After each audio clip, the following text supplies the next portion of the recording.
Bom, obrigado, pessoal. Boa tarde. Eu trouxe bastante coisa para falar e para mostrar. Então, me pediram que deixasse um tempo ao final para a gente conversar. Então, se o tempo estiver ficando apertado, eu vou mostrar mais rápido, eu vou pular algumas coisas, depois a gente volta e conversa a partir do interesse de vocês. Tá bom?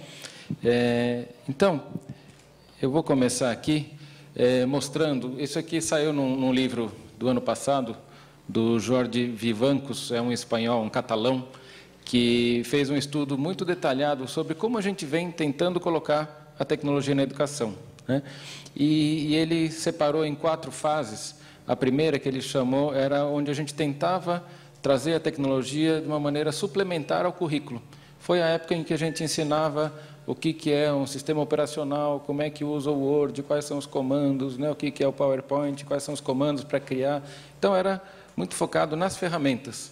E isso era a parte do currículo. Então, foi uma fase que, não sei quem já mexia com tecnologia, aí no meio dos anos 90, por aí, é o que nós fazíamos, né? Formação de professor ensinando ferramenta. Depois nós tivemos uma fase que ele classificou como sendo complementar, onde a gente fazia as mesmas atividades que já fazia na escola, só que agora usando o computador. Então, se eu pedia para o menino escrever uma redação, eu podia pedir agora que essa redação fosse escrita num editor de texto, né? Se vocês pensarem, hoje em dia ainda tem muita gente que faz isso, até com uma roupa moderna, falando, olha, escreva no blog, né? Como se o blog fosse uma grande novidade. Mas, na verdade, a tarefa é a mesma que ele faria sem o computador. Então, isso é uma atividade que ele classificou como complementar ao currículo, onde, na verdade, você não mudou, não explorou o potencial da tecnologia, né? Um blog é excelente se você deixa que outros leiam, comentem, modifiquem, melhorem, né? Então, aí sim tem um potencial do blog. Mas se você faz exatamente a atividade que você já fazia em sala de aula, sem aproveitar o potencial, ele classificou como sendo complementar. Eu vou passar por essas fases, mas não que a gente esteja hoje na última. O que acontece é que vários cursos que a gente vê, eles ainda se encaixariam lá na base, né? Você pode pegar até curso do MEC, por exemplo, né? De agora, formação para Linux. O que está acontecendo? É um curso suplementar, tá certo? Falando de blogs, que foi o exemplo que eu dei, a gente vê um monte de produções, professores orgulhosos, publicação em congresso e tal. A atividade é extremamente convencional, tá? Bom, a outra fase é interessante, que é onde ele classifica a tecnologia já como integrada ao currículo. O que quer dizer isso? Já que você tem a tecnologia, já que eu tenho uma lousa digital, por exemplo, ou recebi um computador portátil, estou fazendo parte do um computador por aluno, né? Então tem uma tecnologia nova, o professor cria atividade porque ele tem a tecnologia, né? É lógico que dá para fazer atividades diferentes, mas o foco nesse caso está na tecnologia. Eu uso porque eu tenho, eu uso porque o diretor da minha escola está cobrando, né? Eu uso porque a secretaria mandou o computador e eu tenho que usar. Então, existe uma pressão, para isso eu faço algum uso dela, e pode ser muito inovador, só que ainda está focado na tecnologia. Já a gente vê vários casos muito interessantes, mas com essa preocupação de usar a tecnologia, né? E a fase que ele chamou de impregnada é aquela onde a gente já ultrapassou essa barreira e está pensando de novo no aluno. Quer dizer, o que eu quero que ele aprenda, o que eu quero ensinar, e aí eu vou escolher se tem tecnologia boa ou não para aquilo.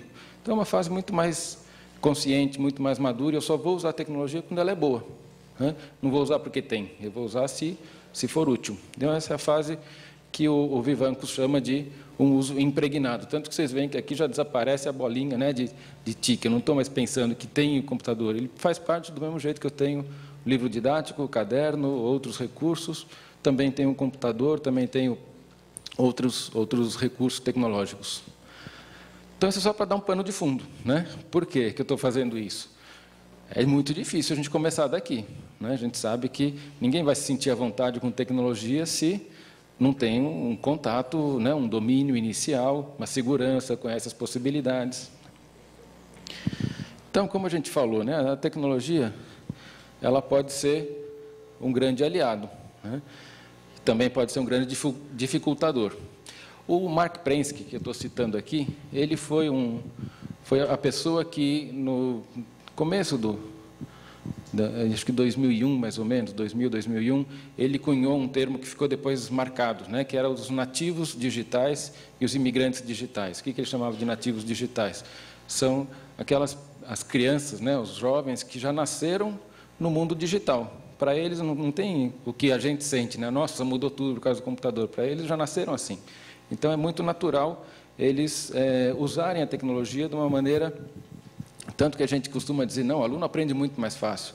Na verdade não é que ele aprende muito mais fácil, ele já nasceu convivendo, né? É lógico que a gente tem contextos diferentes, mas quando o Mark Prensky fez essa diferença, né, entre os nativos digitais e os imigrantes, naturalmente ele classificou todos os professores como sendo os imigrantes digitais, que vieram de outra cultura, que não existia isso, quando foram formados na faculdade não tinha, né, um uso tão disseminado de tecnologia, e a gente tinha uma barreira. E isso passou a ser muito usado de uma maneira exagerada, né? Essas coisas acabam ficando caricatas.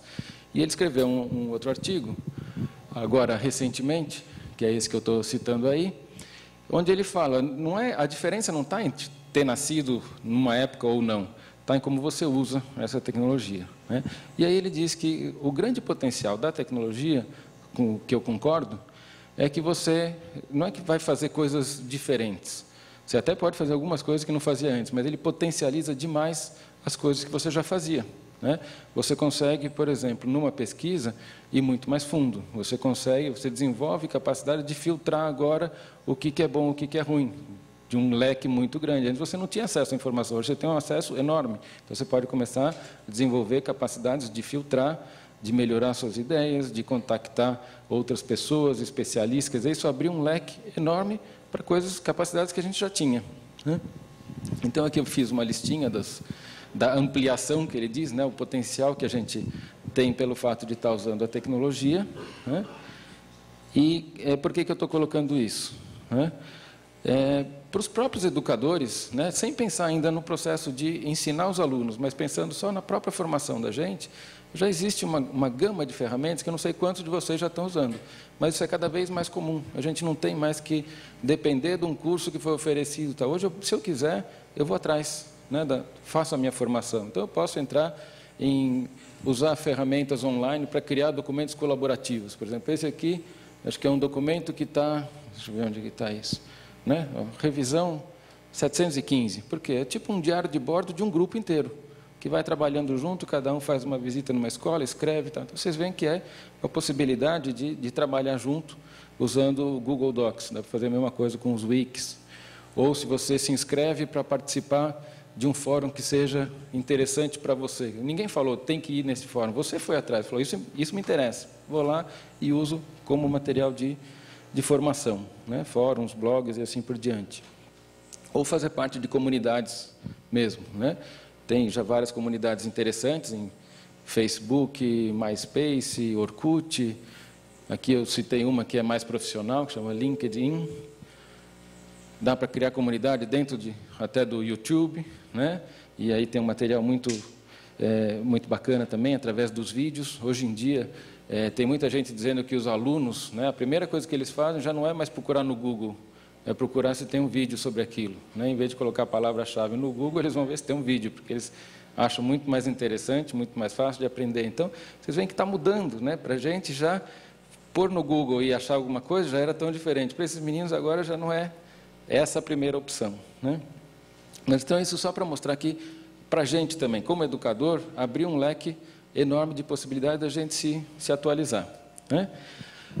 A hora que nós pensamos nos alunos, né, eles usando a tecnologia na educação, já foi demonstrado, né, existem vários estudos que tentam avaliar qual é o impacto da tecnologia na aprendizagem, né? Quando a gente tenta olhar esse impacto da tecnologia na aprendizagem, em termos de resultados em avaliações de grande porte, de larga escala, o que acontece? Desde os anos 85, quando começou um projeto chamado ACOT, né, que era Apple Classrooms of Tomorrow, que as pessoas se preocupam demais, né? O que vai acontecer com a escola, com a vida social das crianças, quando você começa a ter muito computador? Então, nessa época, foi feito um projeto de 10 anos de acompanhamento longitudinal com os alunos, para ver o que acontecia quando eles tinham computador na escola e em casa. Imagina, em 85, você dá computador para todos os alunos na escola e em casa, era uma coisa fora de série, né? Foi um projeto caríssimo, né? Mas fizeram os acompanhamentos. E já nesse projeto, eles viram que o desempenho dos alunos, né, as notas que eles tiraram nos testes, diferia muito pouco das notas dos alunos que não tinham computador, né? Mas esses alunos, eles eram já desde essa época muito mais ativos, né, engajados em ideias, faziam produtos, desenvolviam uma liderança natural, que são essas competências que a gente fala hoje, as competências do século XXI, né, que é pensamento crítico, criatividade, né, iniciativa, gestão do seu próprio, da sua própria motivação, do seu tempo, da sua organização. Então, uma série de coisas que acontecia já, que eles começaram a perceber nessa época. O que aconteceu? De 85 para 2009, a tecnologia, né, se transformou totalmente, né? E hoje dá para fazer muito mais coisa do que naquela época. Tem softwares muito mais fáceis de usar, muito mais poderosos. A gente entrou nessa era da comunicação, né, que naquela época não existia internet, né? A internet comercial começou lá em 92, 93. Então, isso transformou totalmente. Mas continua sendo verdade. Se você vai olhar, né, assim, no geral, qual é o impacto nos testes convencionais, quem usa tecnologia e quem não usa, é muito difícil de justificar, falar, é por isso que eu estou fazendo, porque aumenta a nota, né? E isso, vira e mexe, aparece, né? Tem gente que usa como uma bandeira positiva e tem gente que usa como uma bandeira negativa, né? Mas o que continua acontecendo também? O desenvolvimento dessas outras competências continua acontecendo, né? Criatividade, liderança, autonomia, capacidade de trabalhar em grupo, tudo isso vem junto com um bom uso da tecnologia. Saiu um livro, em 2008, da Linda Harling-Diamond, que é sobre aprendizagem, que ela chama usando atividades mais abertas, que é aprendizagem por projetos, é uma aprendizagem onde os alunos fazem muita questão, onde parte de interesse de alunos, você tem um currículo, mas você trabalha de uma maneira mais aberta, né? Que é aquela onde você não tem só problemas fechados, que tem o certo e o errado. São coisas não tem certo ou errado, pode ter um caminho melhor num caso ou no outro, tudo vai ter pró e contra. E ela mostrou nesse livro, ela faz um apanhado, não é um livro de tecnologia, né? E ela faz um apanhado para mostrar o resultado desses meninos em testes convencionais e em outros testes que tentam avaliar algumas dessas outras coisas. E o resultado é surpreendente, né? Porque ela fala, olha, por que a gente ainda não tinha resultado desse tipo? Porque a gente ainda não tinha feito essas avaliações dessa maneira sistemática. Aparecia num caso aqui, no outro lá, e ela juntou vários desses exemplos, dessas aplicações, e deu uma sistematizada. E mostrou que os resultados, de fato, melhoram, quer dizer, você não tem uma grande diferença em testes convencionais, mas tem uma diferença muito grande em algumas das outras avaliações. E nesse livro tem um capítulo escrito pelo Alan Schoenfeld, que é um pesquisador de Berkeley, que trabalha bastante tempo com aprendizagem, não com tecnologia, né? E ele fala, qualquer inovação que você traga, por exemplo, uma maneira de trabalhar desse jeito, mais aberta, né? Com aprendizagem baseada em projetos, por exemplo. Ele diz, isso pode ser péssimo, como pode ser muito bom. Quando vai ser bom? Se você tiver um alinhamento dessas coisas. A formação que os professores têm está aliada com a prática que eles fazem, quer dizer, se eles vão trabalhar com projetos, a formação tem que ser aprender por projetos para os professores. Aqui tem um ponto crucial. A maioria dos casos que a gente conhece de uso da tecnologia, ele não vem atrelado a nenhum recurso didático. A tecnologia vem um a mais. Vocês já viram algum livro, né, de vocês do dia a dia que fala, agora, esta atividade faça num ambiente colaborativo ou num computador desse jeito? É raríssimo ter isso, né? A gente tem agora, o Estado de São Paulo acabou de reescrever, né, todo esse material para professor, para aluno. Quanto que tem de integração da tecnologia lá? Não existe isso. Então, a gente não tem um alinhamento dos recursos, né, da prática, com a formação e tal, e mais importante, avaliação. Se a gente está dizendo que o fato de trabalhar com atividades abertas permite desenvolver essas competências, é aí que está a diferença, como é que a gente avalia o desenvolvimento dessas competências? Não é fácil fazer isso. Então, a gente, né, existe um movimento aí mundial que é como que a gente vai criar ferramentas novas para dar conta disso que a gente vê que está acontecendo. Os alunos estão fazendo diferente, né? Quem está usando tecnologia dessa maneira um pouco mais aberta percebe que está tendo uma mudança, né, no fazer, no aprender, mas é muito difícil de avaliar isso, tá? Então, eu vou entrar um pouquinho por essas coisas daqui a pouco. Quando a gente fala de atividade aberta, né, nesse esquema de vou trabalhar a partir de questões dos alunos, ou vou partir né, de uma aprendizagem por projetos. O que acontece? O educador, ele tem, na verdade, fazer um plano, mas não é um plano de atividades, é um plano do que eu quero que o aluno pense. Ele vai fazer uma atividade para passar por que reflexões, né? Para pensar o quê? Para desenvolver que competências. Então, é muito diferente fazer uma lista de atividades ou fazer essa lista de atividades pensando que impacto que cada uma delas vai ter no pensamento dos alunos. E isso não é fácil de fazer. O Wilson, lá da Universidade de Harvard, da Faculdade de Educação, ele tem falado que a maioria dos cursos que são oferecidos para professores, eles não passam por não contemplam o que ele chama que é esse IFF, né? Que é você fazer um curso onde o professor vai planejar o que ele vai fazer com os alunos, né? Ele está aprendendo para o que ele vai fazer, enquanto ele está trabalhando com os alunos, com uma metodologia diferente, ele tem que estar ainda em curso, para ele poder discutir, poder ter um professor que ajuda ele a refletir o que está acontecendo, e a hora que terminou a ação com os alunos, ainda faz parte do curso, ele fazer uma reflexão, uma avaliação, aquilo deu certo, não deu certo, vou continuar usando, na próxima vez que eu for fazer uma estratégia, eu vou incluir tudo isso, vou modificar. Então, os cursos, né, na verdade, que tem sido falado, é que eles deveriam ser cursos, praticamente cursos em serviço.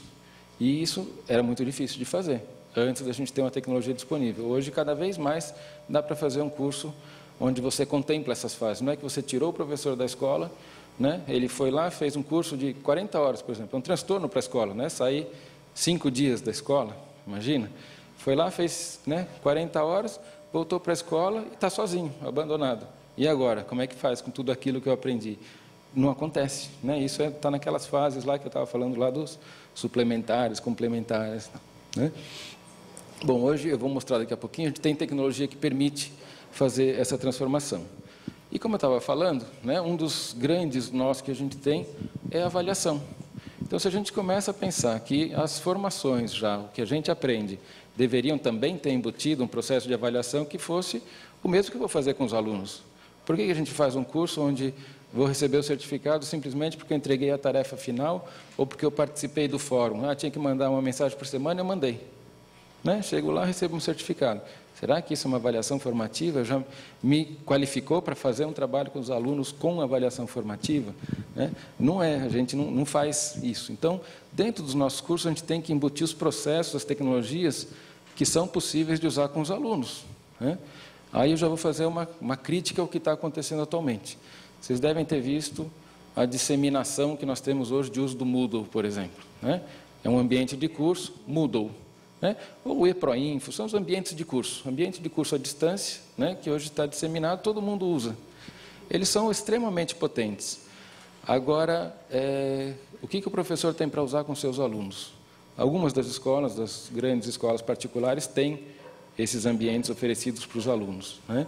Mas a grande maioria não tem, não consegue usar. Então, de novo, o professor vai fazer um curso de formação, aprende algumas coisas e não consegue levar para o aluno. Ou ele aprende usando, mas não criando. Quer dizer, ele não cria um curso, ele vai lá e faz o curso, mas ele mesmo não cria um curso. Então, mesmo que ele tenha na escola dele, ele não aprendeu a criar o curso. E, nesse ponto, o Moodle é uma ferramenta que não é tão fácil assim para o professor criar um curso para os seus alunos. Né? Então, daqui a pouco eu vou voltar um pouco mais nessa coisa de com o que eu me formo e o que eu uso com o aluno. Né? Bom, só para voltar ainda, enfatizar um pouco mais essa história da avaliação formativa, que eu acho que, para mim, é um dos grandes nós e é o fator transformador. Né? Quando a gente trabalha com avaliação formativa, a gente parte, em geral, dessas tarefas abertas, né? Que eu tinha comentado já do livro lá da Linda, que são boas questões, são desafios, são propostas de construção de alguma coisa. Né? Nesse momento, aí você começa a abrir a possibilidade de dar um feedback, porque a pessoa vai fazer algo diferente, não é todo mundo está na mesma caixinha, que aí o feedback está certo ou está errado. Né? Aí você vai começar a conversar sobre a qualidade do que está fazendo, sobre os processos para construir aquilo. Né? Então, entra a parte importante da avaliação formativa, que é o feedback. Só que você só consegue ter isso claro, um feedback ser claro, se os alunos entendem direito qual que é o objetivo daquilo que eles estão fazendo. Por exemplo, se eu estou fazendo um projeto para desenvolver uma competência de colaboração, eu não estou preocupado com o produto, do projeto, né? O produto final. Em geral, a gente faz um projeto para chegar em algum produto final, mas se eu estou fazendo isso para desenvolver uma competência, criatividade, por exemplo, ou colaboração, ou pensamento crítico, eu vou ter que me preocupar com isso durante o processo, mesmo que ele não chegue num produto final muito legal, mas eu conseguir ajudar ele a desenvolver um pouco mais dessas competências ao longo do caminho. E isso não é fácil. A gente tem que conseguir deixar isso claro para os alunos. Olha, é isso que importa, não, né, a sua nota final, né, não é o produto, é esse caminho. Tá? E aí é que a gente consegue começar a chamar a atenção do aluno para, né, um pensamento mais metacognitivo, que é uma autorregulação. Estou indo bem, não estou indo bem, né, estou colaborando, não estou atrasado, o que eu estou fazendo tem qualidade, e assim por diante. Por que eu estou colocando tudo isso? É pano de fundo para as coisas que eu vou mostrar, porque a gente está falando aqui das dificuldades e das possibilidades, né?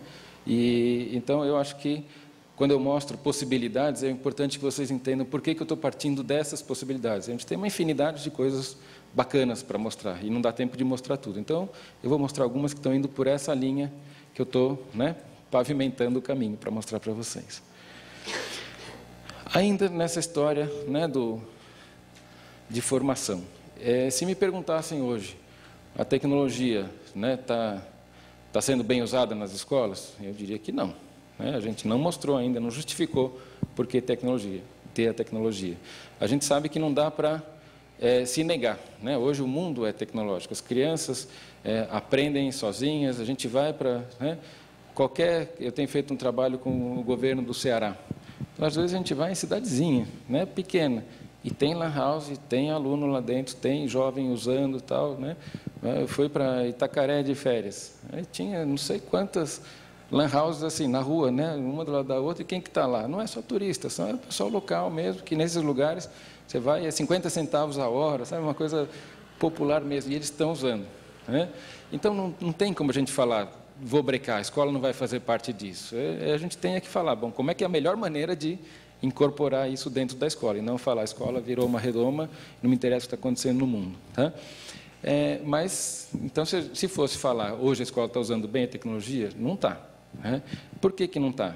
Eu acho que tem um problema até mais sério. Se a gente falasse, a escola hoje está educando bem os alunos, eu também diria que não. Então, não é só a tecnologia. Eu acho que a gente tem um problema mais difícil, né? A tecnologia não vai resolver o problema que a escola já tem, né? Porque se você pensar, qual que é o potencial que vocês têm como professores de ser bons professores, vocês sabem que vocês poderiam ser maravilhosos, né? E não são por quê? Porque acontece isso, aquilo, um monte de condição. E o aluno também. Ele também podia ser um excelente aluno, né? E aí ele não é excelente aluno por quê? Porque, né, tem o problema da família, tem o problema da classe social, tem, né, um monte de violência, tem uma série de outras coisas. Mas a escola ela não consegue resolver todo esse potencial que as pessoas têm, né? Eu acho que aí não é um problema também só de Brasil. Eu acho que é uma coisa que é a nossa meta, é utópico. A gente quer chegar no ideal, né? Então a gente ainda está longe desse ideal, mas a gente pode pensar por que não está acontecendo melhor hoje, né? E aí, se a gente pensa, o que está acontecendo hoje, né?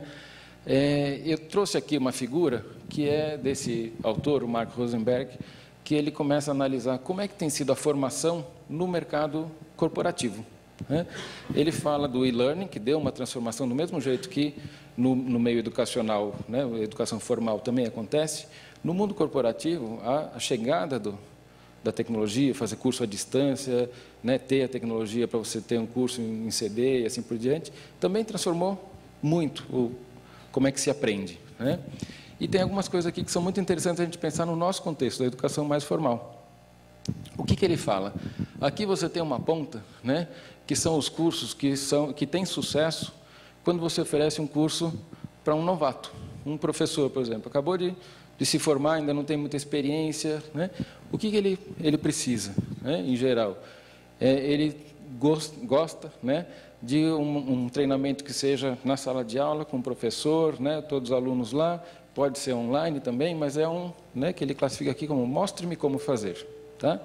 Se a gente vai para as pessoas que já são um professor há mais tempo, que tem segurança, sabe o que quer, ele é muito mais crítico. Ele fala, não quero estar lá, e o cara vem e fala, mostre como é que faz. Ele fala, não, você dá uma sugestão e eu vou pensar por mim mesmo o que eu vou incorporar ou não. Então, vocês veem, o outro extremo que ele coloca aqui é a pessoa que já é um mestre ou especialista na área que ele está. Então, um professor que já é um ótimo professor, seguro de si, o que ele faz? Ele consegue inventar novas maneiras de ensinar os alunos dele. Se eu estou esse ano com uma classe que tem 2 alunos complicados, ou estou agora com um aluno de inclusão, eu vou bolar um jeito diferente de ensinar, porque eu tenho um contexto diferente, sei como lidar com essa situação.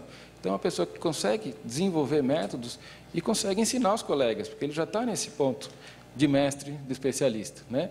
Isso aqui é na verdade, um contínuo. Quando a gente oferece um curso para os professores sobre o uso de tecnologia, por exemplo, será que a gente leva em conta que eu tenho no meu grupo de professores algumas pessoas que estão nessa ponta e outras que estão nessa ponta? Se eu ofereço um curso desse jeito aqui, o que vai acontecer? Esses aqui vão ficar ofendidos até. Como é que estão me dando um curso desse? Enquanto que para esse outro era aquilo que ele queria. E ao mesmo tempo, se eu faço um curso que é muito mais baseado, por exemplo, em solução de problemas, nas situações problema, coisa que para esse aqui seria um grande desafio e ele vai poder colaborar, vai estar estimulado a pensar e assim por diante, esse aqui já está totalmente perdido, né? Então não é fácil a gente falar, vou fazer um curso para o Estado, por exemplo, fazer um curso como o MEC está fazendo agora, para o Brasil inteiro. Por quê? Você vai ter alguns satisfeitos e muitos insatisfeitos, tá certo? Qual que é uma maneira de fazer isso? A gente começar a pensar que a gente tem contextos de aprendizagem. Então, alguns contextos são formais. Eu estou fazendo curso, né, que tem lá, eu vou aprender, como a gente estava falando lá, mais na linha do complementar ao currículo e assim por diante. Mas eu posso fazer isso online também. Só que eu tenho um momento aqui que eu começo a aproveitar a comunidade. Então, vocês veem, o que está? Essa imagem não está boa, né? Aqui está escrito, tem um repositório de informações, pode ser artigos interessantes, né, leituras que a gente vai fazer, mas eu tenho uma comunidade, né, uma rede de pessoas agora que estão fazendo parte.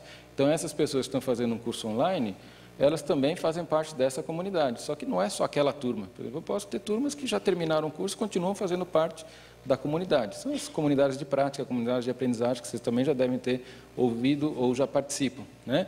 Qual que é a diferença disso aqui? É você pensar que tudo isso aqui faz parte da formação.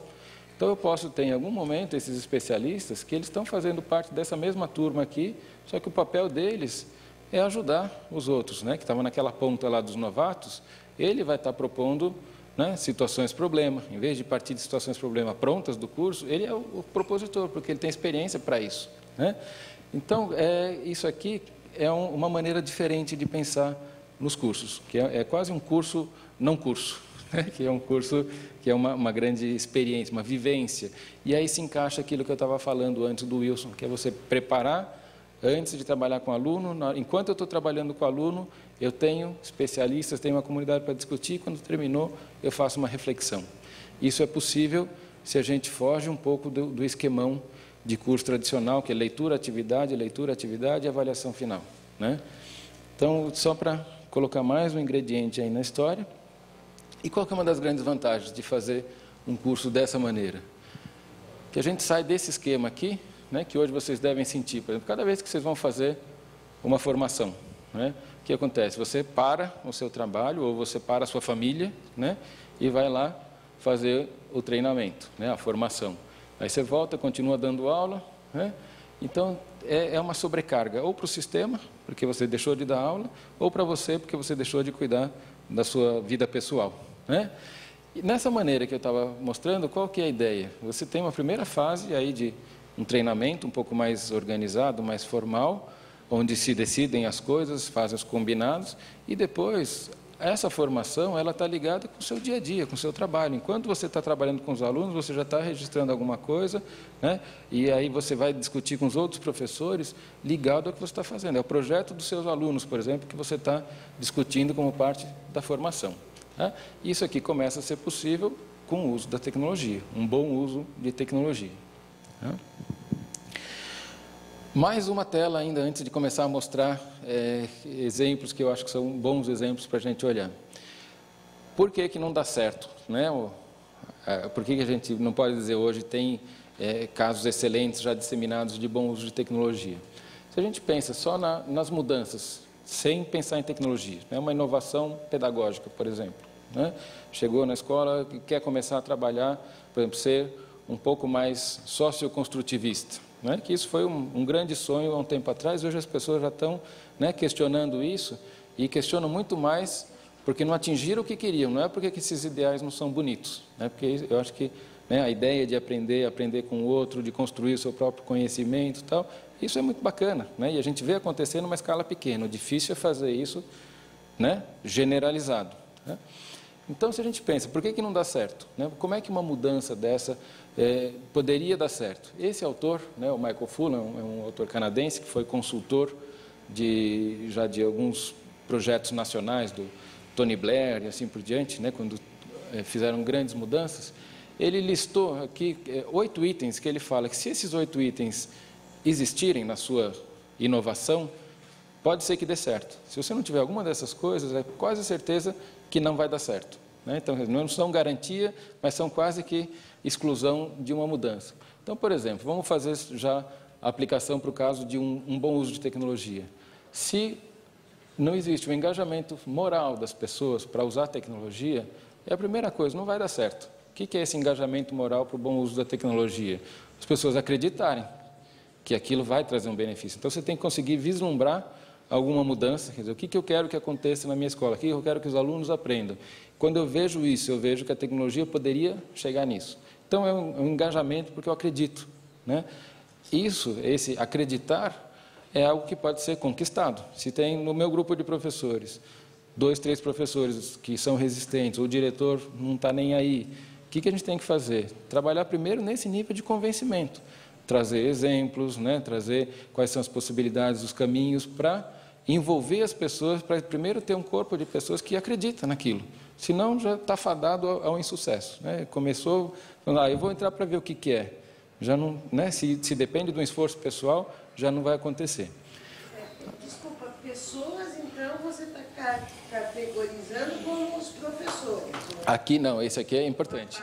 Esse pessoas aqui é o sistema. Por exemplo, se eu estou falando, quero que chegue na escola o uso de tecnologia, quem que são as pessoas? Diretor, coordenador pedagógico, professores, né? E depois eu vou mostrar aqui o último item, que quando eu falo de 3 níveis, aí envolve também não só nível de sala de aula, aluno também, né? Mas não só sala de aula, como nível de escola e como nível de secretaria, né? Ou de política governamental. Tá? Mas então, a primeira coisa é esse engajamento moral. Isso é legal, que dá para perceber. Tem lugar que você vai, que a gente não costuma dizer que uma escola que tem um bom diretor é diferente, não é? Que funciona, não? Então, mas em geral... Não. Mas, olha, o diretor faz uma diferença muito grande. Então, tem o diretor, tem os professores, tal. Mesmo assim, se você tem 2, 3 professores bons na escola e tem 20 que não querem saber de nada, também é muito difícil de trabalhar. Então, esse engajamento moral é uma coisa importante, né? A outra coisa, ele chama de desenvolvimento de capacidades, e aqui ele embute um monte de coisas, que é a infraestrutura. Não tem jeito de eu fazer o bom uso de tecnologia se eu não tiver condições, né, de chegar e usar. Como, né, a gente viu aqui, chegou e ligou. Tá, tudo bem, demorou 2 minutos, mas ligou, está funcionando, tem internet, tem projeção e tal. Se você chega para usar com seus alunos e não tem o que você esperava que tivesse, né, você se planejou para aquilo, naquele dia não está funcionando, como era comum, né, eu trabalhei com as escolas estaduais aqui de São Paulo desde na época que eles receberam 5 computadores, né, para 40 alunos. Imagina o sufoco, né? Depois melhorou, eram 10 computadores para 40 alunos. Só que você chegava lá, aqueles 5 da primeira leva tinham sido comprados em 97. Aí você ia fazer um projeto em 2000, aqueles lá já não rodavam mais nada, né? Aí dos outros 5 que vieram depois, 2 não ligavam. Roubaram o mouse, não sei o quê. Então, você vê que é uma complicação enorme. Então, tudo bem, você pode até se planejar e falar, eu vou para lá sabendo que eu vou ter 3. Mas você planeja uma atividade para 3 computadores. E aí esses 3 têm que estar funcionando, né? Então, aqui entra a infraestrutura que você tem, que pode não ser ideal, mas pelo menos você consegue contar com aquela. Entra o tempo de preparação das atividades, né? Que hoje é outro gargalo que a gente tem. Você vai usar a tecnologia, quando que você vai conseguir planejar? Lembra que eu tinha falado que a atividade aberta depende de você é um arquiteto daquilo, vai pensar, bolar, volta, né? Tem que amadurecer. Então, você tem que ter tempo para isso, você tem que ter tempo para conversar com as pessoas, você tem que ter tempo de formação para isso. Então, aqui tem um monte de coisa envolvida que, em geral, é onde a gente não consegue valorizar, né? Eu tenho trabalhado com muitas secretarias de educação. E a gente chega lá e fala, vamos fazer um projeto sério de uso de tecnologia e tal. E aí começa e fala, não, tudo bem, mas eu te dou 8 horas de formação. Você fala, tá, mas a gente não ia fazer um projeto sério? Ah, não, porque a gente está com o projeto, tem o da robótica, mas aí tem o Lego, aí eles estão fazendo não sei o quê, então tem que escolher um, né? Porque você não consegue fazer 30 ao mesmo tempo, cada um tem 2 horas, 4 horas, e aí não anda nada. Então, aqui entra tudo isso, né? Como é que eu vou criar, né, desenvolver as capacidades, abrir o tempo para que isso aconteça, né? Outra coisa, o processo de mudança nunca é linear. Se vocês já estão usando tecnologia, já devem ter passado por isso. Se não estão usando ainda, o que vai acontecer? Os primeiros usos, algumas coisas vão dar certo, outras não vão dar certo. Você vai aprender com o que não deu certo, vai melhorar da outra vez, mas nunca é um caminho que você fala, vou sair daqui e chegar ali. Todo processo de mudança é um caminho, às vezes o passo é para trás, às vezes 2 para frente, mais 1 para trás, mais 3 para frente, então você evolui, mas tem que entender que a mudança não é linear, né? Desenvolver essas culturas, né, de aprendizagem e avaliação. Isso acontece no nível da escola. Não adianta um professor ser interessado, usar aquilo que eu estava falando hoje, eu vou na internet, tenho fóruns, blogs, né, e tem professores maravilhosos que fazem isso, mas ele é o zorro lá, né, ele está sozinho na escola dele. O que acontece? Chega uma hora que ele perde o fôlego, não aguenta mais. Então, você tem que criar uma cultura dentro da escola, que todo mundo vai aprender, todo mundo vai avaliar aquilo que está acontecendo, que aí você caminha junto. Então, isso é o que esse cara listou, né? As coisas que são necessárias. Outra é focar na liderança para a mudança. A gente tem dentro das escolas líderes naturais, pode ser no nível de professor, pode ser no nível de coordenador, no nível de direção, sempre tem as pessoas que são líderes naturais. A gente tem que aproveitar, né? E tem que entender que também tem alguns líderes que são naturais, mas são resistentes. E também tem que dar importância para isso, porque você tem que convencer essas pessoas, tem que ganhar essas pessoas, senão ele vai ser resistente, né? E vai impedir a mudança. Tá? Como eu falei, a mudança não é linear, e o que vai acontecer? Todas as mudanças, né? Qualquer transformação cultural, para ser cultural, ela não é de curto prazo, não é que você decide hoje, amanhã todo mundo vai usar tecnologia e passar a usar bem. Não é assim, é um processo, né? Criar uma cultura, como é que a gente define cultura?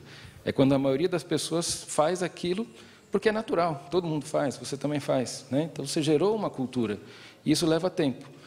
Então, no processo de gerar uma cultura diferente, cultura de uso de tecnologia, por exemplo, do bom uso da tecnologia, você vai ter que ter momentos de parar e falar, lembra o que a gente queria? Quais eram os nossos ideais, né? O engajamento foi porque a gente tinha uma visão de onde ia chegar. Na hora que você começa a trabalhar, vai abrindo, você perde o foco. Então, você tem que, de tempos em tempos, voltar e, né, fazer a coerência aqui de lembrar o que a gente queria, por que queria, assim por diante. E aqui é uma integração, não adianta, de novo, né, vocês estão numa rede, por exemplo, de escolas, dentro do Estado, por exemplo, ou dentro da Prefeitura. Não adianta ir sozinho e falar, não interessa que tenha um currículo, ou tenha um programa a cumprir, eu vou fazer o meu. Não é assim, né? Então, se a gente não conseguir que o uso da tecnologia seja acordado nos 3 níveis, nível do professor, o nível da escola e o nível, né, da política educacional local, não vai funcionar também. Então, se vocês olharem, né, eu faço uma brincadeira, em geral, quando eu começo a trabalhar em algum lugar, uma escola nova, uma secretaria, eu falo, vamos fazer uma análise, né, onde a gente está aqui. Em nenhum lugar você consegue ter todas essas coisas, é muito difícil, de novo, quase aquele utópico, né? Mas você pode ter como meta, nós vamos buscar essas coisas, né?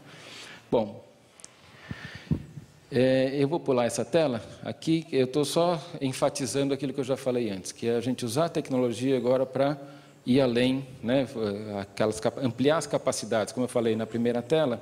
Isso, na verdade, não precisa ser só com tecnologia. Quando você foca o ensino, né, para melhorar o pensamento, né, desenvolver as competências, ou ter um processo que esses canadenses chamam de melhoria de ideias, né, eles dizem, se você se preocupar só com que os alunos melhorem as ideias deles durante a aprendizagem, o resto vem. Eles falam que essas competências aqui vêm nesse processo. Quando você fala, bom, essa é a minha ideia inicial, como é que eu melhoro? Vou ler a ideia do colega, ver se eu tiro alguma coisa dele. Vou tentar convencer ele para melhorar dele e a gente poder juntar as duas e ser a nossa conclusão. Então, aí tem um processo colaborativo, tem um processo, né, crítico e assim por diante. Então, é uma coisa, é muito potente. Esses caras têm, e eles vêm aí do tempo que não era nada com tecnologia e foram os primeiros a desenvolver ambientes colaborativos, né? Bom, eu vou começar a mostrar algumas coisas.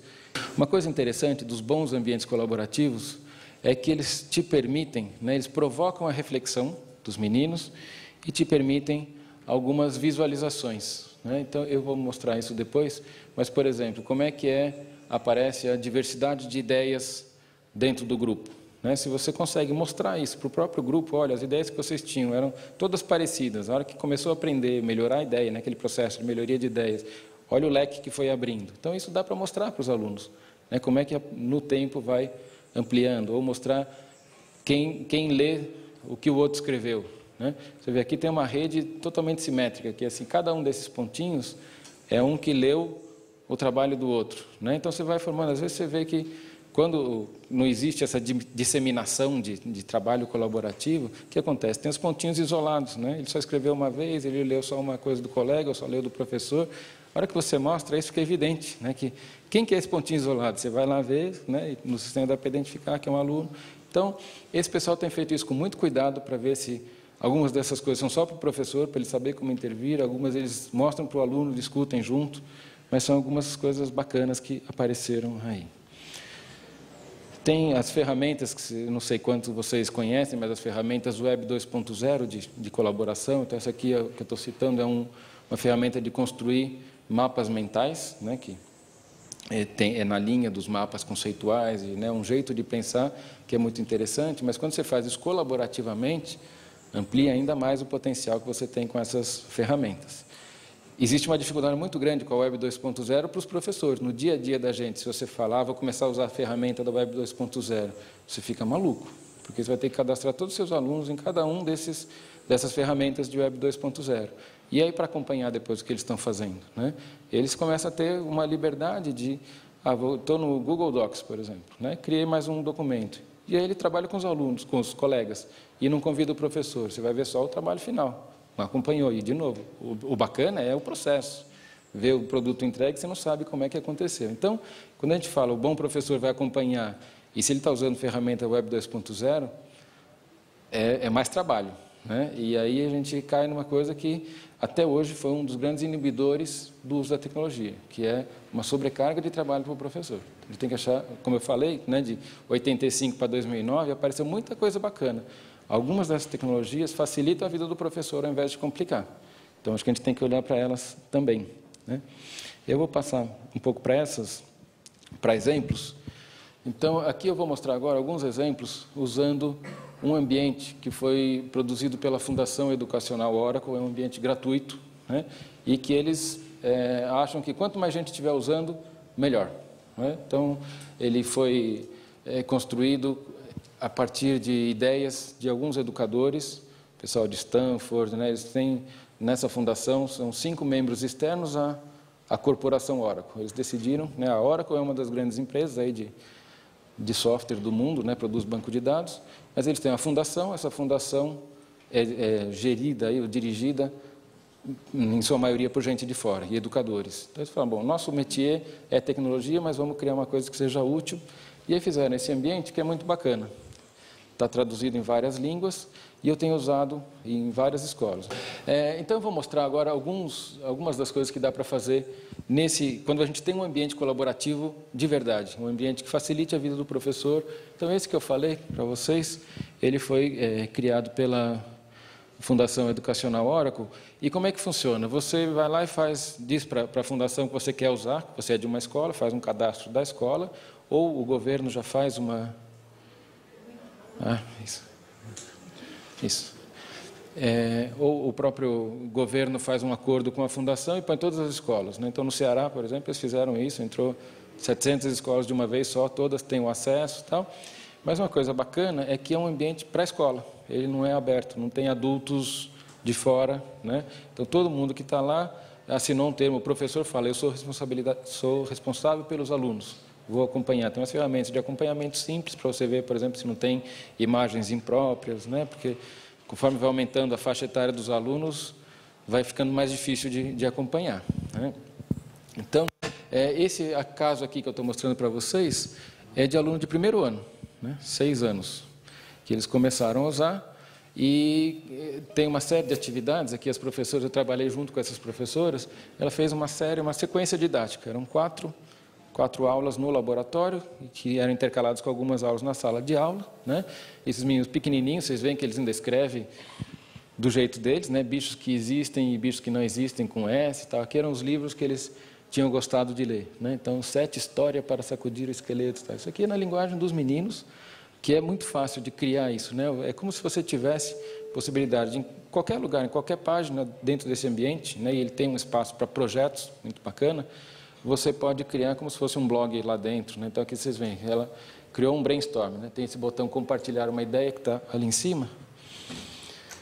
E nesse compartilhar uma ideia, quando a criança clica, abre uma caixinha, ela escreve e aparece já o texto aqui embaixo na hora. Tá? Então, você pode fazer atividades de ouvir 40 alunos em 5 minutos. Porque se você fosse ouvir de um em um, não é 5 minutos, você vai levar a aula inteira para fazer isso. Então, tem algumas vantagens nesse tipo de trabalho. Então, leva 30 segundos para criar isso, né? Esses lápis aqui, onde estão as ferramentas para fazer esse tipo de coisa, e aí os alunos começam a participar. E lembra que eu falei da avaliação, né, que é super importante, pensar numa avaliação formativa. Essa professora, por exemplo, o que ela fez? No final do dia, eles fizeram várias atividades aqui, então se a gente entra na página desse projeto, num dia você olha e fala, nossa, esses meninos num dia escreveram, né, qual era o gênero, né, lembrando títulos de livro por gênero agora, né, qual era o personagem que tinha no livro preferido. Então, foram escrevendo, e no fim do dia, ela perguntou isso aqui, né? O que eu penso sobre o dia de hoje? E aí você vê, os meninos, gostei, achei muito fácil, gostei, mas achei difícil, fiz, mas não gostei, aqui tem 0, né? Responderam isso, 29 disseram que gostaram e acharam fácil, né? E 12 disseram que precisaram da ajuda da professora. E quando você lê o que eles escreveram, né? Por exemplo, esse aqui, ó, ele está escrevendo do jeito dele, lemos e escrevemos, né? Mas é difícil, em geral o professor é que consegue decifrar algumas dessas coisas. Mas qual foi a opção que ele escolheu? Gostei e achei muito fácil. Então, um aluno de 6 anos, usando um ambiente como esse, primeiro dia, ele já vai lá e opina que é super fácil, né? Mesmo ele não escrevendo direito. Tá? Você tem que ter um cuidado de... eles ainda escrevem tudo com caixa alta, né? Que eles nessa idade ainda não dominam tão bem. Tal. Aí aqui, ó, como anda a minha memória? Ela perguntou isso no mesmo dia, né? Lembrei-me de muitos títulos, de poucos títulos, não lembrei de nenhum. Tá? Então, isso aqui é uma ferramentinha desse tipo aqui, que é um botão que eles clicam para votar. E antes dele dar a opinião dele, ele não sabe o que os outros votaram. Então, eles ficam, né, muda a dinâmica da classe, porque eles querem depois ver quem é que ganhou, sabe? Depende do que você pergunta, é aquela coisa de vou escolher o que... Eu quero saber o que os colegas fizeram. Tá? Mas o que está acontecendo? Já esses dois tipos de perguntas já vão para um lado da metacognição, da autorregulação. Então, ao mesmo tempo que tem atividades de dia a dia, você começa a trazer possibilidades de refletir sobre o processo. E com um menino de 6 anos, nesse caso. Né? Eu vou daqui a pouco mostrar o que essa escola está fazendo hoje. Eu vou pular isso aqui de novo, depois, se vocês quiserem, a gente volta. Isso aqui é uma ferramenta para reflexão dos professores que eu fiz. Que o professor, quando vai começar uma atividade nova, ele diz quais são os meus objetivos nessa atividade, mas o que faz provocar a reflexão? Ele diz onde eu acho que estão os meus alunos, né? Onde eu acho que eles vão chegar com as minhas atividades, meu projeto, minha sequência didática, e depois que ele faz isso, ele volta e marca onde chegou. Né? Então, isso aqui é livre, o professor é que escolhe quais são os objetivos dele, mas tem uma tela seguinte, que é onde aparecem os objetivos da política local. Né? Então, se está usando os parâmetros curriculares, aparece a mesma coisa para você fazer com os parâmetros curriculares. E o que é bacana é que depois, quando você compara professor, tem vários professores da mesma série, a conversa que sai mas como é que o seu aluno teve esse crescimento, né? E para mim eu não acho que tinha isso. Tá? Então, sai uma coisa já, como é que eram as suas atividades. Então, tem um nível de conversa que é muito interessante. Né? O que a gente viu quando aplicou essa ferramenta é que, de fato, provoca uma reflexão. Não é avaliação, é justamente ferramenta para provocar essa conversa. Né? A gente fez uma estratégia também para envolver pais. Quando você começa a usar tecnologia, é muito legal que os pais acompanhem, né? Porque esses meninos... Esses de 6 anos, por exemplo, eles chegam em casa e querem usar o computador. E, não, eu vou na internet, pai. E aí o pai fala, espera aí, a escola está recomendando o aluno de 6 anos usar a internet. Tá? Então, como é que a gente consegue um engajamento positivo dos pais? Nesse caso, nós fizemos um opinionário, onde perguntava, por exemplo, esse tipo de coisa, né? O uso da internet motivará meu filho auxiliando no desenvolvimento do domínio da língua escrita? E aqui, em geral, quando você faz essa pergunta, antes de dizer o que é a atividade que vai fazer, o pai é descrente, né? Ele acha que o filho dele ainda é pequeno para fazer esse tipo de coisa e tal. Mas isso levanta uma pulga atrás da orelha. E o pai começa a olhar o que ele está fazendo. E aí, como a gente faz essas atividades que são no ambiente controlado, são super legais, o menino escreve um monte, lê um monte, na hora que a gente faz um pós-teste com esse opinionário, é muito bacana, né? Porque o que estava negativo aqui vai lá para frente. Mas, no fundo, é uma estratégia para envolver, né, os pais também nesse processo. Para envolver as crianças, a gente usa as rubricas, não sei se vocês trabalham com essas rubricas, que é você descrever aqui, por exemplo, essa professora queria desenvolver a capacidade de argumentação dos meninos. Então, ela fala, né, está na linguagem da professora, esse aqui era aluno de 8 anos. Então, o menino ia se reconhecer, né, se ele estava mais para um bicho preguiça, se ele já era um aprendiz de candidato a fera, se ele era um candidato a fera, ou se ele já foi um fera mesmo. Né? Essa é a linguagem que essa professora usava com os meninos. Tá? E aí, por exemplo, nesse caso aqui da argumentação, ele fala, não consegui contestar, tive dificuldades em expressar as minhas ideias. Então, isso aqui ele ia se reconhecer como, né, o bicho preguiça. E a gente discute muito, né, o que você vai colocar aqui para não ser negativo para os meninos e tal, mas, no fundo, você está dando um caminho. Você fala, olha, o que eu estou esperando? Lembra quando eu falei da avaliação formativa, que é você deixar claro para o menino o que você espera dele? Então, se você quer que ele desenvolva a capacidade de argumentação, aqui está, contestei sem impor a minha opinião, respeitando a ideia do outro. Tá? Então, é como se ele pudesse se reconhecer e achar um caminho. Só para comentar, nesse ambiente que a gente está usando, que eu falei, existe uma área pessoal também. Vocês já devem ter visto o impacto que tem um Orkut, por exemplo, hoje nos jovens. Né? Eles ficam fascinados e criam comunidades e têm as suas páginas e assim por diante. E a escola é um pouco descolada disso. Esse ambiente, o que ele permite? Que as páginas pessoais sejam valorizadas. E a gente percebe que muitos dos assuntos que os alunos escrevem numa área pessoal, porque tem uma área de projetos, tem a área do professor, uma área de projetos, tudo muito simples de passar de uma para outra. Mas o que começa a acontecer é que nas áreas pessoais, tem lá, por exemplo, aparece naturalmente, isso aqui é um menino de 6 anos também, preserve mais, né? Ou coisas importantes, aí ele fala as coisas importantes, né? Árvores, nem está dando para ler aqui, mas são os assuntos da escola que ele começou a levar para a página pessoal. E isso acontece em várias faixas etárias. Hoje eu estava olhando um menino que vai fazer vestibular e ele está lá dando dica para os outros. Se você também quer fazer medicina, olhe isso vai ser importante. Quer dizer, eles, né, desenvolve um espírito colaborativo e traz coisa para a página pessoal que é da escola, e assim por diante.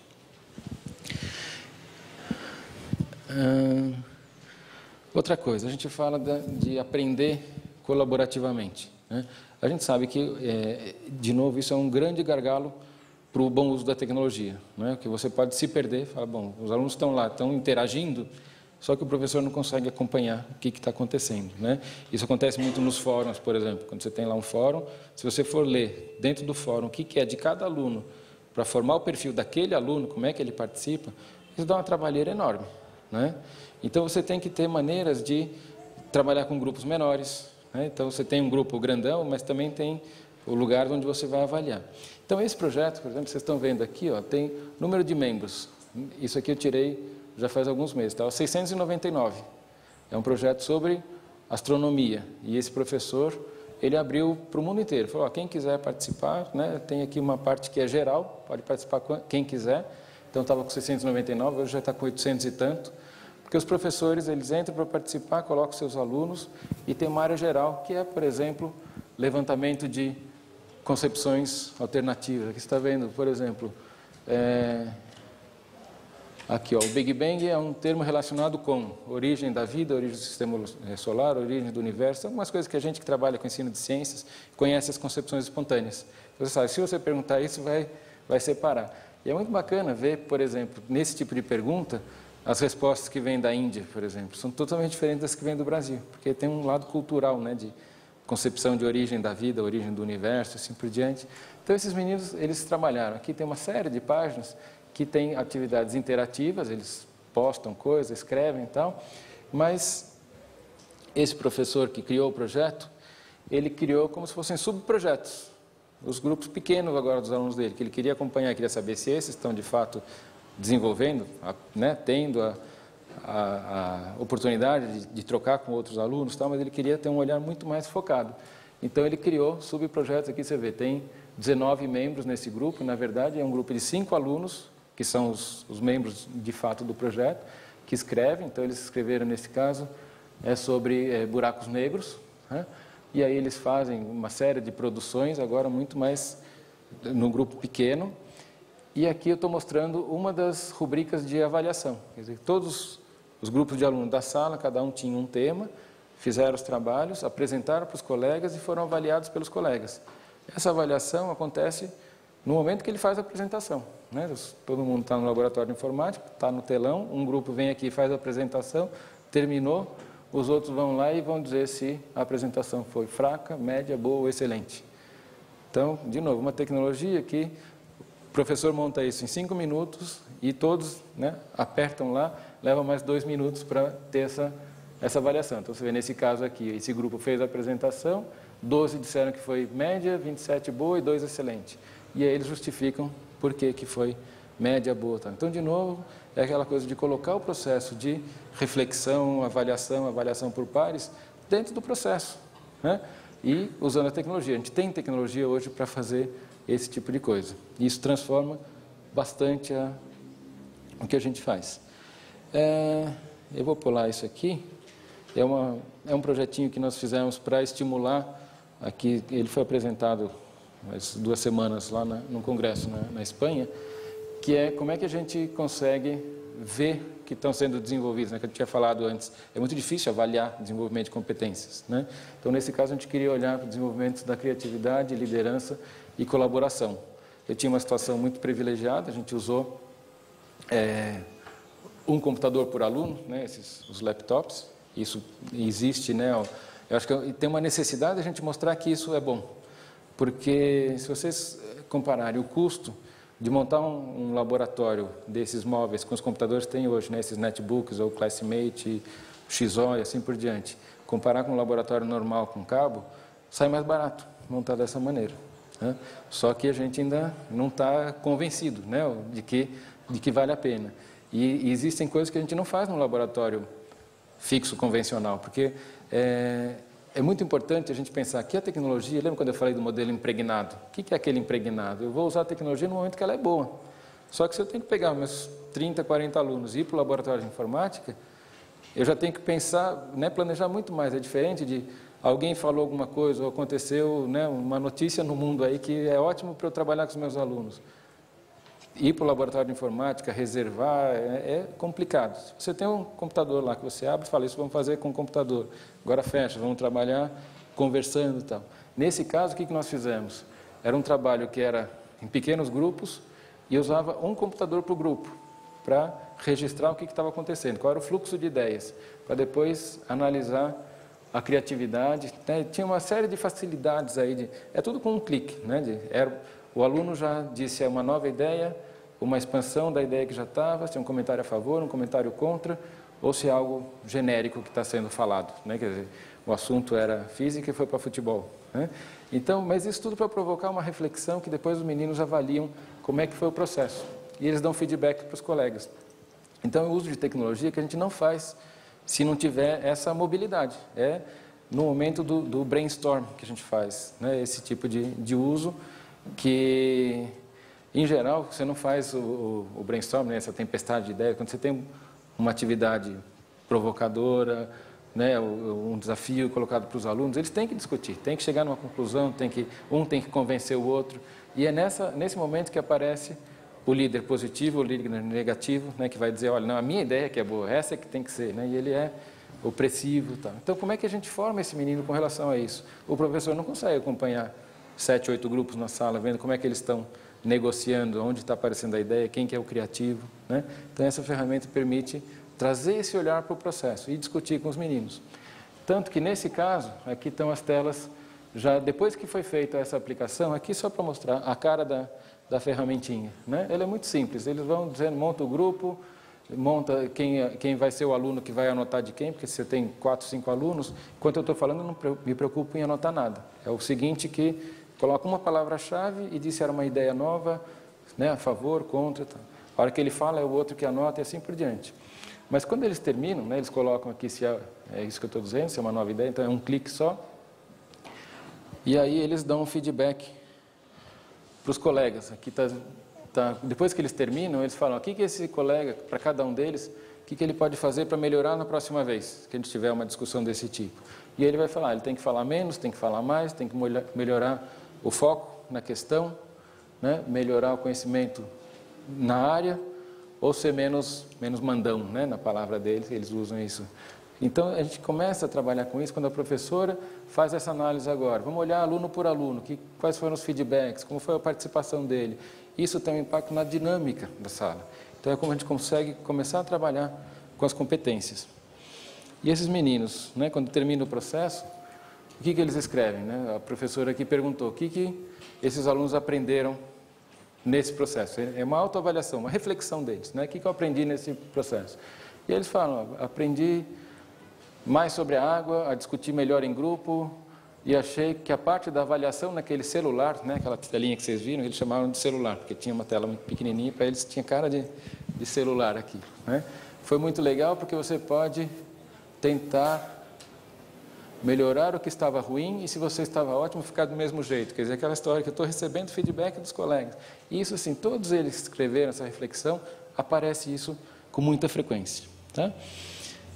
Bom, eu vou terminar aqui e aí a gente faz uma conversa agora mais focada em cima do interesse de vocês. Como conclusão, eu estou colocando aqui, né, que como eu comecei minha palestra, vocês viram que eu tenho uma preocupação muito grande de que a tecnologia ela entre de uma maneira sistêmica, porque se entrar com um professor, outro professor, não vai disseminar dentro da escola, não vira uma cultura, né? E para que isso aconteça, vocês viram quanta coisa eu coloquei lá, né, de pré-condições que são necessárias, o tipo de formação que é necessário. Tá? Então, eu acho que a gente está ainda no caminho para conseguir isso. Né? Apesar disso, a gente sabe já que ela é muito boa para a atualização dos professores, porque você não depende de ninguém. Quem está interessado vai atrás e pode ir no seu próprio ritmo, encontra de tudo, né? Inclusive gente, se você quiser. Né? Eu tenho conversado com algumas das pessoas que a gente olha e fala, nossa, esse cara tal... Então, eu tenho trocado, gente que eu citei aqui, o Vivancos, o Berreiter, o Cardamalho e tal. Hoje eu estou em grupo de pesquisa de várias dessas pessoas. Né? Por quê? Porque você tem internet. E dá para mostrar e falar, olha, eu estou fazendo isso, o que você acha? Tá? Ele começa a palpitar, de repente, você está colaborando. Né? Então, isso pode acontecer com vocês também, vocês vão encontrar os pares aí, com quem conversar, quem que é útil para vocês. Né? Sem ser mandado, quer dizer, isso é parte de vocês. Depois... Né, o que eu acho mais importante é que essas ferramentas, né, principalmente as colaborativas, elas permitem a gente fazer hoje o que eu, pelo menos, sempre quis, sempre acreditei e não dava para fazer.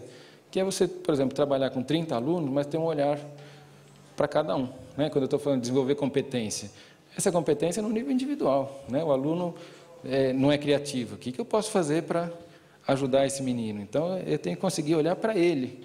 Com a tecnologia você consegue... Né, e dando essa atenção mais individualizada, trabalhar com essa estimulação aí do pensar, do bom pensar, da linguagem para pensar cada vez mais e melhor, né, as competências. E depois eu acho que a gente está num momento, pelas tecnologias que a gente tem hoje, pela facilidade que a gente tem de internet, você vê hoje, você vai para qualquer lugar e começa a ter rede wireless, né, que você pode pensar que você vai estar conectado quase que o tempo inteiro. Ainda tem as exceções e tal, mas a gente está chegando num momento que você tem a tecnologia disponível. Tem software bacana para fazer isso. Então, é um momento legal para a gente pensar em desenvolver essa cultura agora do vamos fazer mais do que a gente estava fazendo. O que é esse fazer mais? Eu acho que se a gente conseguir chegar nessa cultura do pensamento, né? Quer dizer, é um aprender focando que o aluno está pensando, todas as competências que a gente fala, né? De pensamento crítico, criatividade, tudo isso você consegue se você desenvolve uma competência do pensamento. Pensamento criativo, pensamento crítico, pensamento colaborativo, né? Começa na cabeça, e isso dá para fazer com essas tecnologias que a gente tem hoje. Então, era isso, é muito mais uma provocação, né? E acho que mostrando alguns exemplos, levantando a lebre para o que eu acho que a gente ainda não tem. Então, eu queria abrir para perguntas. A minha dúvida é uma dúvida seguinte, que eu gostaria de ouvir a opinião do professor a respeito. Hoje em dia se fala muito em ensino à distância, fala-se muito no uso de ferramentas colaborativas, e eu tive a oportunidade de trabalhar com algumas ferramentas que, entre outras palavras, Se você quer ser um professor, um tutor, ou seja, o que for, decente, você vai provocar os alunos, você vai criar várias situações e eles vão participar. Então, eu passei vários fins de semana, sábado de 7 da manhã até 11 da noite, só ia almoçar, voltava, ficava lá, porque é tanta coisa que os alunos participam, se você realmente, instiga, provoca. E tem um outro aspecto, se você é um professor decente, um tutor decente, você tem que fazer intervenções também, não é deixar solto, porque senão, né, diz-se que se aprende, mas pode ser que realmente, né, não se chegue a lugar nenhum, num verdadeiro multiplact pluct zoom. Então, eu gostaria de ouvir sua opinião sobre isso, né? Porque envolve muitas coisas, tipo, será que professor, nessa nova era de tecnologia, será que ele está sendo remunerado adequadamente? Será que... Porque realmente é maravilhoso a gente participar. E eu gostei realmente de participar, né, vários fins de semana, sábado e domingo, manhã, tarde e noite. Né? As mãos chegavam a arder, assim, parece que estava... Eu tinha quase certeza que, olha, eu ficava o tempo todo só massageando as mãos na segunda-feira, terça, quarta, porque os fins de semana eram assim. Então, como eu acredito que tem novos professores também atuando nessa área, acho que é oportuno, não sei. Obrigado. Eu costumo dizer que o que a gente tem que fazer, eu acho que não é pensar na educação à distância. A gente tem que pensar no nosso dia a dia. Então, tem alguns ambientes que são muito legais, mas não para fazer à distância. É para fazer enquanto você está com os alunos. Ou no laboratório de informática, ou quando você tem esses portáteis que está todo mundo na sala de aula. Mesmo nesse caso, tem coisas que a gente consegue fazer, se tem a tecnologia, que a gente não faria. Então, aquilo que eu estava mostrando para você, por exemplo, eu abro lá com aquele botãozinho, compartilhar ideia, pergunto alguma coisa que é instigante para os alunos. Eles estão escrevendo, qual que é o meu papel? Isso eu mostro, quando eu faço formação, eu mostro para os professores, olha, eu não estou navegando, não estou andando pela sala, eu estou lá no meu computador, atualizando a página para ver o que todo mundo está escrevendo. Porque a hora que termina, né, eu dou lá 5 minutos, cada um escreve a sua ideia.